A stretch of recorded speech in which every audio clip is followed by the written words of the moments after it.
नमस्कार मित्रांनो, देवावतारी सद्गुरू संत बाळूमामा यांच्या काही चमत्काराच्या लीला आज आपण जाणून घेणार आहोत। सामान्य कुटुंबातील माणसाला भक्तीचा आधार मिळावा, त्याचं मन भक्ती मार्गाकडे ओढलं जावं आणि लोकसंग्रह वाढावा, यासाठी सद्गुरू बाळूमामांनी 1932 साली भंडारा उत्सव सुरू केला आणि भक्तांची एक सुमन माळ गुंफली।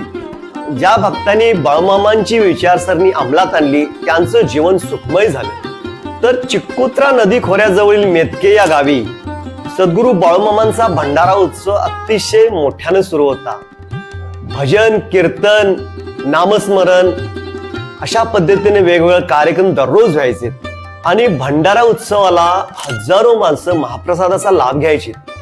तर त्या दिवशी सुद्धा हजारो माणसं जेवलीत आणि पत्रावळ्यांचा नदीच्या पात्रा शेजारी प्रचंड मोठा ढीग पडला।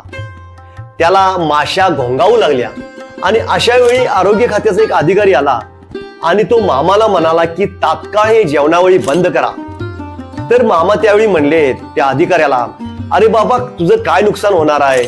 लोकांना 4 महाप्रसादाचा लाभ होतोय, त्यांच्या भक्ती मार्गामध्ये वाढ होती।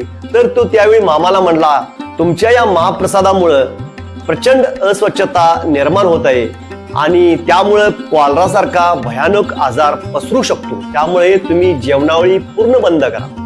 मामाने त्या अधिकाऱ्याचं सगळं बोलणं ऐकलं आणि त्या अधिकाऱ्याला म्हणाले, या पत्राळीपासून कॉलरा होतोय असं तुला वाटतंय काय? तर या पत्राळ्या सगळ्या समोरच्या दिसणाऱ्या त्या डोंगरावर पाठवतो बघ, असं मामा म्हटलेत आणि मामाने हवेतून घोंगडं फिरवलं आणि मित्रांनो, काय आश्चर्य, एकाएकी वादळ निर्माण झालं आणि त्या वादळानं तो सर्व पत्रावळीचा ढीग हमीदवाड्याच्या चक्रूबाईच्या डोंगरावर नेऊन सोडला।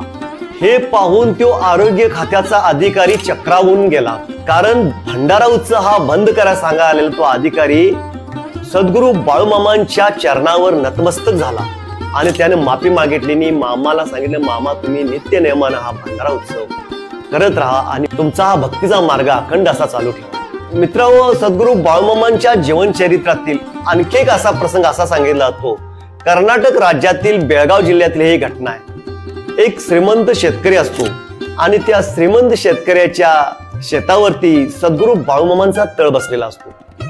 तर त्या काळी पद्धत अशी असायची आणि आजही आहे की शेतकऱ्याच्या शेतामध्ये धनगरांचं तळ बसल्यानंतर जे काही 2 दिवस 4 दिवस धनगर बसतील तर त्याला त्याचा मोबदला म्हणून एक धान्य, दररोजचं जेवण आणि चहा अशी देण्याची पद्धत असते। कारण त्या बकऱ्यांचा मलमूत्रापासून शेतामध्ये कंपोस्ट खताची वाढ प्रचंड प्रमाणात होते आणि उत्पन्न चांगलं मिळतं। तर हा त्याच्या पाठीमागचा उद्देश। तर अण्णासाहेब पाटील या श्रीमंत जमीनदारच्या शेतामध्ये सद्गुरू बाळूमामांचा आणि त्यांच्या सहकाऱ्यांचा तळ बसलेला होता। परंतु हा श्रीमंत जमीनदार अण्णासाहेब पाटील फारच कंजूस होता। त्यानं बाळूमामांना फक्त 10 किलो मका आणि सकाळ संध्याकाळ जेवण किंवा चहा वगैरे काहीही दिला नाही। हे पाहून बाळूमामा संतप्त झालेत आणि त्या जमीनदाराला म्हणालेत, गेले 4 दिवस तुझ्या जमिनीमध्ये आम्ही तळ ठोकलाय, माझा सहकारी पण आहे आणि तू फक्त 10 किलो आम्हाला धान्य देतोस।